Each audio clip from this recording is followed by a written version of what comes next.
Bom dia. Aula de biologia hoje da terceira série, nós vamos falar sobre microbiologia. Vamos falar dos grupos dos vírus e das bactérias. Eu vou pedir que vocês realizem os exercícios de fixação número 8, questão 1 e questão 7. Esse conteúdo é no capítulo 4 da apostila, página 48 até a página 50. Vamos lá, gente. O estudo da microbiologia, envolve 4 grandes grupos, na verdade 4 reinos, que a gente pode dizer que são um grupo e 3 reinos, O reino Monera, o reino Fungi, o reino Protista e o grupo dos vírus, que não está dentro de reino nenhum, Porque a gente sabe que tem essa discussão eterna se os vírus são ou não seres vivos, tá? E aí, dentro dessa discussão, já fica aqui, o pedido da atividade devolutiva número 3 relacionado ao capítulo 4. Eu quero que vocês façam 2 questões, tá? São elaborem 2 teorias. Eu quero que vocês defendam o porquê que os vírus devem ser considerados seres vivos e, por outro lado, eu quero que vocês também defendam o porquê que os vírus devem ser excluídos, dos seres vivos, tá? Apresentando as características que fazem com que eles sejam incluídos ou excluídos dos seres vivos. Enfim, eu quero que vocês defendam ambas as teorias, tá bem? Bem detalhadamente, pegando como base a apostila, pegando como base a aula de hoje, que a gente vai falar um pouquinho, tá? Superficialmente disso, pegando como base pesquisas que vocês façam externa, não tem problema nenhum. Vamos lá. Então, os vírus, Por que os vírus levantam essa discussão? Pelo fato deles serem obrigatoriamente parasitas intracelulares. Ou seja, fora de um hospedeiro, fora de uma célula, os vírus não são nada, literalmente. São como se fossem um cristal, como se fosse um sal mineral, tá? O vírus aqui no ar é como se ele não fosse nada, tá? Ele só passa a ter poder de replicação, poder de se reproduzir, de se replicar, a partir do momento em que ele parasita uma célula, ok? E esta já é uma das características que levantam essa discussão de ser ou não um ser vivo.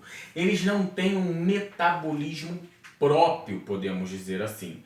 E outro fator é que os vírus não apresentam células. Os vírus eles são acelulares, tá? Os vírus apresentam uma morfologia muito, muito simples. Eles vão ser compostos por o que a gente chama de cápsula viral. Nada mais é do que uma cápsula proteica formada por uma dupla membrana proteica de fosfolipídio, tá? Ou seja, não são seres celulares, são seres acelulares. Olha que incoerência, São seres acelulares. Então a todo momento a gente cai nessa contradição. A partir do momento que eu digo que eles são seres, eu estou dizendo que eles são seres vivos, Mas aí eu levanto questões que deixam a desejar se são ou não. Então, gente, afirmar se eles são seres vivos ou não, isso é muito pessoal. Tanto que em nenhuma prova de vestibular, tá, tem a pergunta se os vírus são ou não seres vivos. Tá? Pode até ter a pergunta pedindo para você defender a questão, agora afirmar se era ou não pode ter. Por quê? Porque não existe um certo e um errado. Tanto as teorias que defendem que eles têm os seus embasamentos, como as teorias que dizem que para eles não serem seres vivos também têm as suas...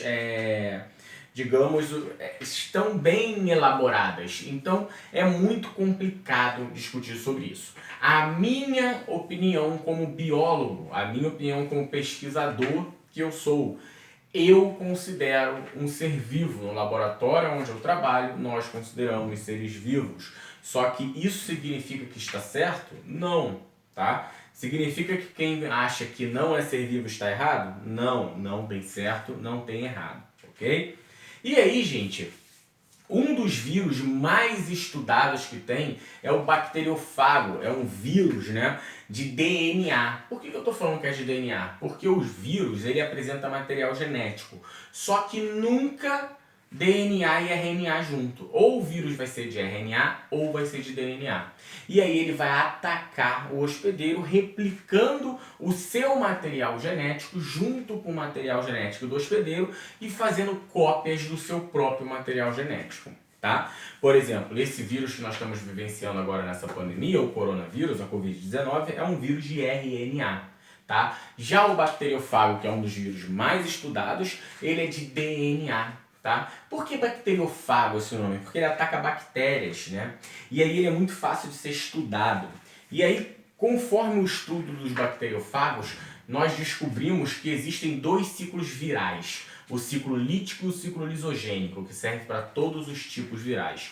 O ciclo lisogênico é aquele em que o vírus vai replicar o seu material genético no hospedeiro, na célula do hospedeiro, sem que a célula do hospedeiro sofra ruptura, sem que ela sofra lise. Lise é a ruptura da célula, sem que ela estoure, tá?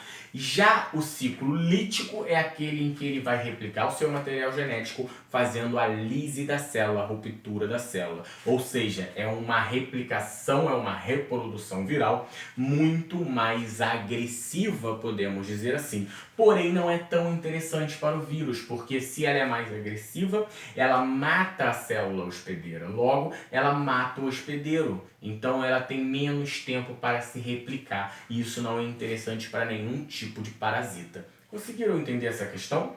Tá. Então, vamos lá. Gente, os vírus, então, a principal questão é essa questão da reprodução, né? Que tem o ciclo lítico e o lisogênico. O lítico ele vai ter a ruptura da célula, o lisogênico não. São seres bem simples, né? Constituídos por uma cápsula viral, uma cápsula proteica formada por duas membranas de fosfolipídios de proteína. E aí eu quero que vocês façam essa atividade evolutiva muito bem elaborada, muito bem pesquisada, ok? Vamos falar um pouquinho sobre bactérias.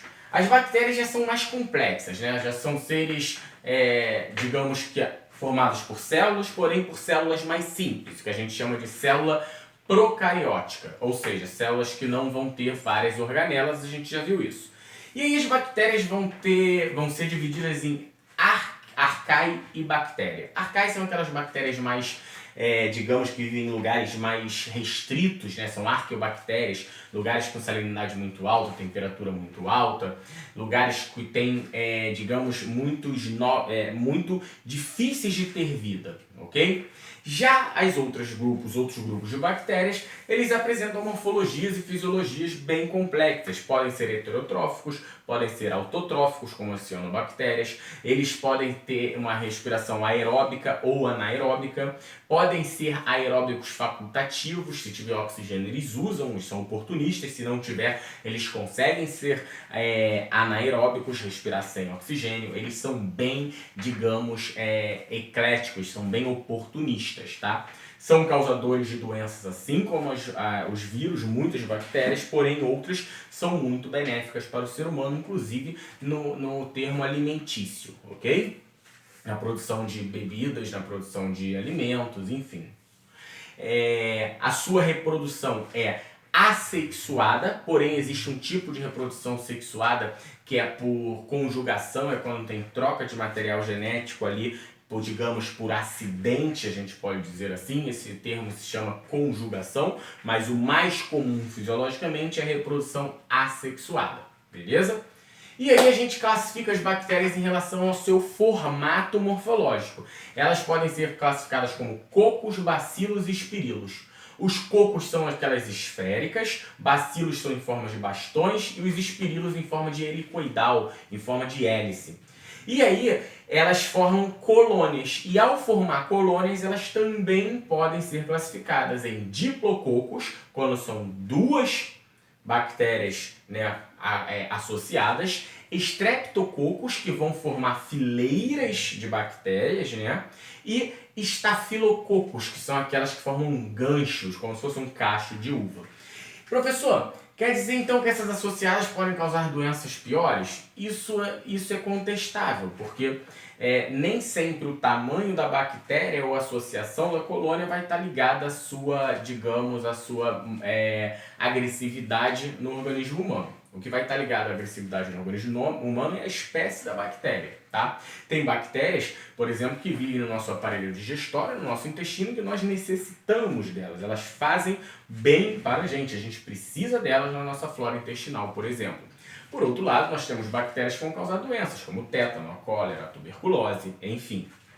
São milhares de espécies de bactérias, algumas causam doenças sim, outras são, passam despercebido, não causam nem doenças e também não trazem benefícios nenhuma, e outras fazem associação com o ser humano, trazendo benefícios e até podem trazer benefícios diretos, como por exemplo, a produção de alimentos, como eu já citei, ok? Galera, fico aguardando a atividade evolutiva, muito obrigado, até a próxima.